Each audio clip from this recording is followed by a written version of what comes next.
who come together every month, every week to watch incredible films such as Rice Boy Sleeps.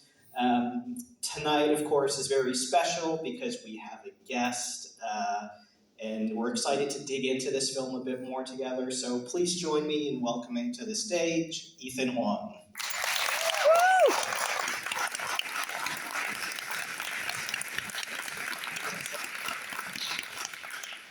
Kudos to our organizers for bringing this magnificent film to our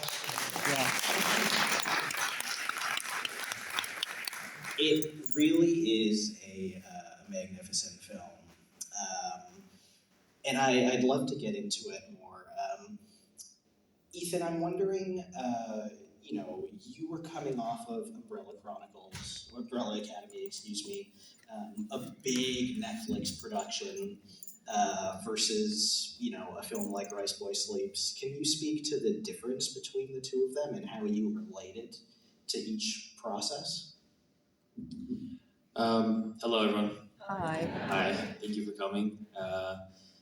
So usually when actors start their career, they usually start with independent and then head on to, contracts with studios and have seasons there. And for me, it was kind of the opposite. I started with Umbrella Academy.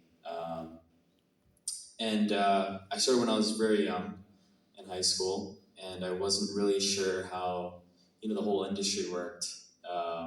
And to be honest, you were working with thousands of people every day. You had a different director every day. There's maybe like 20 producers, so it was just very hard to remember everybody, and it didn't really feel very personal. It felt like more of like a 9 to 5 job, and they didn't really care whether or not you performed well or not. It was just if you got casted and did your job right. But until I did Rice Boy, it was very different. The budget wasn't as big, food wasn't as good, but I felt like Anthony and Yoon and the entire crew kind of became like a family, and it was just a completely different experience, and that made me want to take this more seriously as a career, and I found more of a love for it. And there's actually a meaning to telling stories like this because, as much as I went through something like this, like my dad went through the same exact thing. He grew up in the U.S. and all that. So, yeah, I'd say that's like the biggest difference is the personal experiences of it. And we will be getting to audience questions in a couple minutes, so keep thinking on what you might want to ask Ethan. You mentioned Yoon, who plays your mother in the film. Obviously, that dynamic is incredibly special and I think brings so much vitality to the film. Can you speak to the relationship on set between you and Yoon, and how did you kind of work out that dynamic together? So at home, my dad and I speak English, and my mom speaks Korean. So it's very strange. My dad will respond in English, and she'll speak in Korean. It's like a normal thing now. But Yoon, she grew up and she's lived in Korea all her life, so it felt very similar to me to have almost that, language barrier, but also at the same time we completely understand each other. Also, Yoon's just great. This is actually her first time acting in anything before. Yeah, so she's amazing. But again, she has background in ballet, so that physical performance of hers is something that she's known all her life, which is why I think she's so amazing at it. But I feel like Anthony and Yoon and I went through rehearsals for months at a time before we started filming, so I think that really helped as well. But I feel like just getting close and the chemistry and getting to know each other really helped. Yeah, do we have any questions in the audience? Feel free to put up your hand and I'll point you out. Yes, right here. I was wondering if you got injured at all, like doing that fight scene, because it looked like you had a real bruise there for a while after that scene. Yeah, so the question is, were you injured during the Viking scene? No, I was not. It Oh, was good. a fake bruise. Um, but pretty sure there's a very scary moment where there's a cut scene basically where I'm running down just sort of like street, and one of the ADs forgot to lock down the intersection, so I ran across the intersection, Oh, but there was like live traffic, so I oh. almost got hit, but luckily it didn't happen. But yeah, no, I didn't get injured. So, no. Do we have any other questions? Yes. Look at this audience, this is just a fraction of what we're used to here with the movies. I feel sorry for those that aren't here tonight. This is by far, in my opinion, the best TIFF movie I've seen.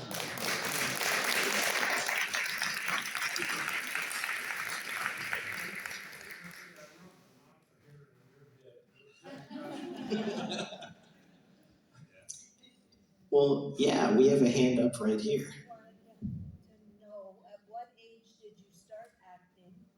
How old were you when you did this film, and how old are you now? Yeah, so the question is, when did you start acting? How old were you then, and how old are you now? I started acting when I was 13. I did this film when I was, I think, 17, 16, 17. And then I am 20 now. Yeah, so. Yes, right here. And six, and what should we be looking out for you to star in? Great question. Where can we see you next? I actually I got back from San Francisco yesterday for a film festival. I premiered a movie called Isle Child. Um, it's a story it's a true story about an adopted Korean kid that lived in Concord, Massachusetts. So we just premiered that, and we should be coming to, I mean, hopefully TIFF, but maybe theaters, maybe streaming. We'll see what happens. It's still very early. But yeah, that would be my next lead role. Yeah, for now. Or no, ISLE. Yeah, I see a hand here. Obviously, you've done a lot of films playing Korean kid. So, where do you think you would go next? Like, breaking out of that sort of role as a Korean person? Well, I mean, it all depends. It's hard for me to play, anyone with another ethnicity because it's not authentic that way, right? So I guess for now, my career is kind of guideline towards Korean or just East Asian. But again, a lot of roles now are just open ethnicity. I'm something I would prefer is like comedy. I kind of want to get out of the drama, crying thing. Like I don't really, want to make people sad all the time. So yeah, comedy would be cool to play next. Again, as an actor, it's hard to kind of be stuck in a specific genre, right? I feel like a lot of comedic actors don't get taken seriously, and they try their entire career to break out of it. But starting with drama and independent, and being able to show range for my career I'm very grateful, and I think I can transition easier to other places. Yeah, but comedy is what I want to do. Hopefully, kind of break out of it. Yeah.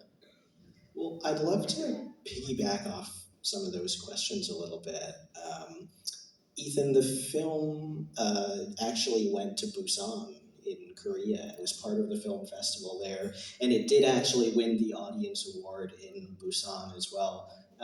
Would you be able to speak to what it was like to just take the film to Korea and how audiences responded to it? So funny story is usually when we screen the movie in the U.S. or Canada or Europe, whatever, anywhere else, people you know clapped during the um, during the credits. However, I was with Anthony when we screened in Busan, and the credits started rolling, and it was like dead silent. And Anthony was like, "Oh no!" Like my director, he's like, "Oh no, I like messed up. Like this is like such a bomb." Um, and he was like really scared. And then until the end of the credits, then they started clapping, which was a very different sort of thing that I didn't realize that they did there. I would say that we got a lot of curiosity out of Korea. Surprisingly, a lot of South Koreans don't really know a lot about Korean immigration in other countries. They were very curious about it. They seemed very intrigued, which I had no idea about. Um, but yeah, that's it was a very different response, but they really seemed to enjoy the movie. Yeah. Any other questions? Oh, lots of hands. Amazing. Let's go right up here with the classes. So, where did you shoot the film? Oh, let's maybe go. Korean scene. Vancouver, and then Korea. Are you born here in North America or in Korea? I'm born in Vancouver. In Vancouver. Yeah.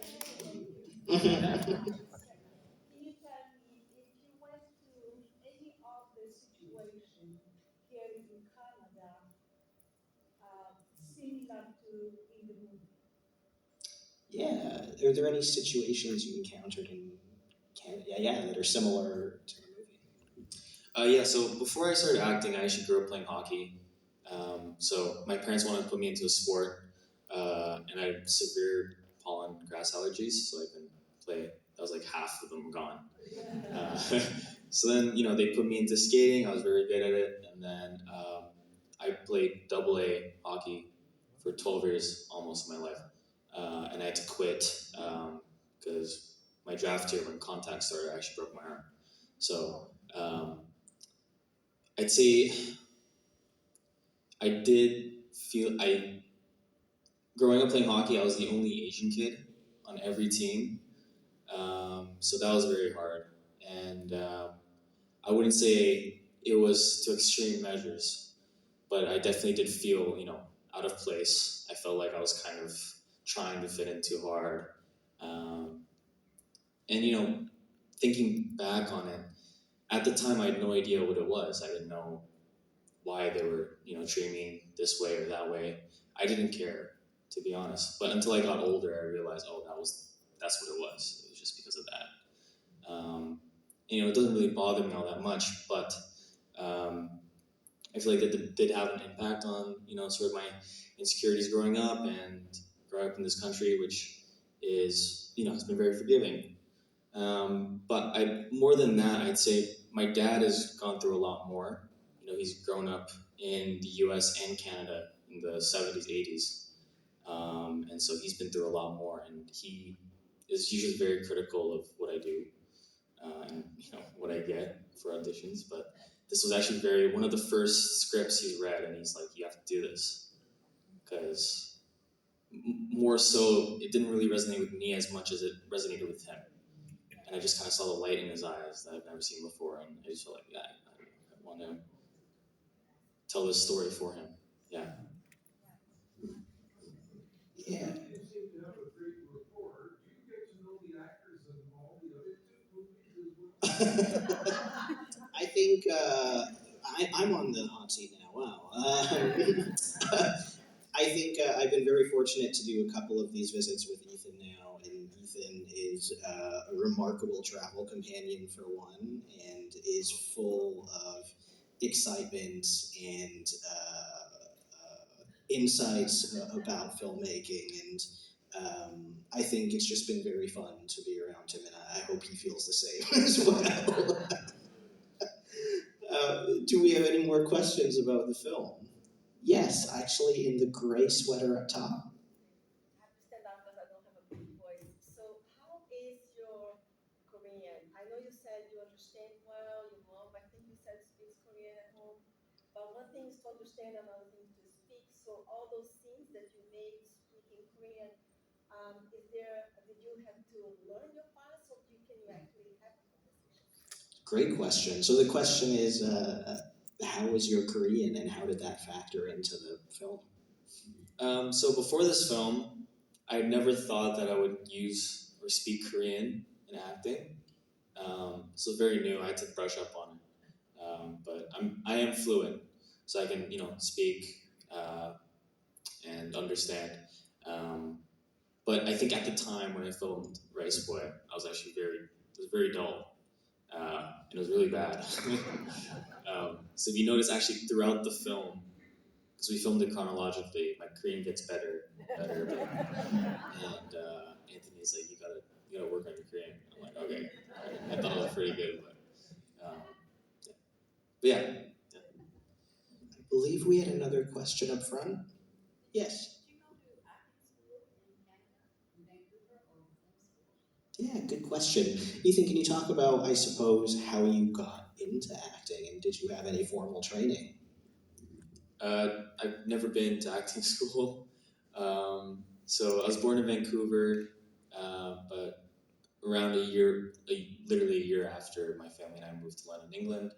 We lived there until I was maybe 3 or 4, and moved back to Toronto, and I've grown up there ever since. I actually got into acting after hockey. Um, so I had my dad's friend has been trying this sort of production thing, this sort of TV series. It didn't even come out, didn't go anywhere really. But he wanted a younger version for his lead role, and he asked me to do it, and I said, yeah, why not? Um, and this was, I think, during right before my season started. I was like, yeah, sure, I'll do it. Why not? And I did the role, and I got picked up by the lead's agent. And about the third audition she sent me was Umbrella Academy, which I booked. I booked that, but then I had a tournament right after, and that's where I broke my arm. So yeah, it was like this whole thing, and I'm like, I'm going to the Netflix studio with a cast on, and these producers are like stressing. They're like, oh no, we have to recast and everything. It's gonna be this whole expensive thing, and I'm wasting their money. But luckily, I got the cast off, got a brace on, and if you guys actually watch the first season of Umbrella Academy, my arm is broken the whole season. I just filmed through that. Wow. Yeah, with the fractured arm. But yeah, that's how I got into it. Did you have to compete for this role, or did people seek you out? I did have to compete for this role. It was just Anthony had a hard time finding a young Korean teen who was able to speak Korean and English and act as well to a certain standard. But actually, I had worked with one of Anthony's friends on a short before, and he had actually referred me to Anthony, and I did the audition from there, and I got picked from there. Yes, we have some questions back there. What is your favorite Korean and Canadian food? Ooh. All right. What's your favorite Canadian and Korean food? Canadian food.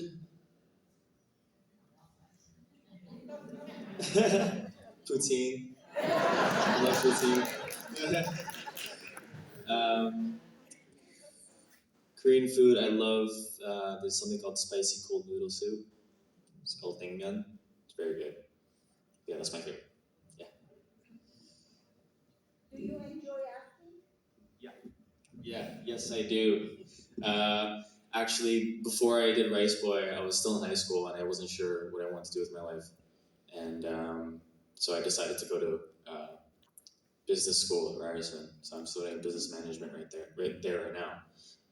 But Rice Boy Sleeps blew up during my first year. So I was like, oh, what do I do now? I was like in this dilemma. But until Rice Boy happened, I fell in love with acting because I never was any part of any sort of production like that before. So Yes, right here. I'm just curious if you had any interaction with the younger actors. Good question. I guess to expand on that as well, what sorts of conversations were you having with Anthony about was there an attempt to develop a continuity between those two performances, or did you have an actual chance to meet with the performer? Yeah, I met with him multiple times. He's a great guy, great kid. Yeah, I wouldn't say there wasn't a lot of conversation about continuity because the two characters are so different. It's not like I was, going from 20 to 40 or something. It was, the breakage of innocence almost. So Anthony wanted a completely different character. So yeah. Any other questions in the audience? Yeah. Did they really cut your hair in that scene? Yeah, that's a great question. Did they really cut your hair, Ethan? Yeah, so that shot was him shaving my head. That was really, yeah, I really got my head shaven. And my hair dyed and everything. I actually got my scalp was tanned after, and I didn't realize how hard it is to shower with a tanned scalp because I was in the mountains all day. But yeah, I really shaved my head, yeah. Well, Ethan, I'd be remiss not to ask. You mentioned shooting in the mountains. The final sequence of this film is breathtaking, with you carrying Yoon up the mountain. Incredibly cathartic and triumphant and tragic at the same time. Um, what was it like bringing that sequence to life? That sequence, we didn't really rehearse, so I had no idea what I was walking into. I hadn't even seen the mountains before, so Anthony was just piggyback, and just go walk up there, and I was like okay, and I did it. But the whole emotional aspect of it was real. That was like um, something I've never felt before. Uh, Also, uh, before we started filming in Korea, because we filmed that whole sequence in Korea, was during COVID, and my mom had went to see her dad, my grandfather, because he had been put into emergency care, and my mom had to quarantine for 30 days, so she got there a month earlier before I did. And I remember I was going on a work visa, so I wasn't I didn't have to quarantine for 30 days. I could just go whenever she was done and we'd go see my grandfather together. On the 30th day, on the day that my mom is done quarantining, my grandfather passed. And it was this whole thing, and it was literally like 2 days before we started shooting. So I had to do his funeral the next day and all that stuff, which is very similar to like the mountains you'd see. Um, So it's very fresh. It's very, sort of like a recent thing for me where I kind of, never got to see him again. I was the last person he saw because they wouldn't let my mom into the emergency room, but they let me into it, and I got to see him for the last time. Um, so yeah, that whole scene was very heavy for me personally, and for you and for Anthony as well. It was just magical. Oh, thank you. Yeah. The grandparents, your grandparents in Korea, where were those actors acquired from? Were they just local actors in Korea? Yeah, so we had a South Korean casting department as well that they hired, and basically, the South Korean casting director would cast the characters we would need from Korea, and they would do the auditions from there. We maybe have time for one or two more. All right, then I guess, Ethan, my last question for you would just be, this was one of the more popular films on film circuit in the past couple of years. It's won so many awards internationally. I mean, just for you personally, what has this whole journey been like? Um, I'm just extremely grateful for like everything that I could experience, that a 20-year-old can experience so far. Being able to travel for work, and I'm grateful for the struggle having to balance school and acting at the same time, which as much as I dislike it, I understand that it's a privilege, and just being able to show you guys, this movie, being able to come here and meet with everyone and share these stories. I think it's just like it's something that you can't really get anywhere else. Well, that is a beautiful note to end on. A couple thank yous I want to share as well. Thank you, Catherine and Allison. Thank you to the Fourth Erie Film Circuit for hosting these events, which are so important in terms of having conversations like these and exposing us to all sorts of new perspectives and stories. Thank you for being here with us tonight as well, and for hosting us here in Fort Erie. And Ethan, congratulations on the success of the film, and as you can see, we're all very excited to see what's next.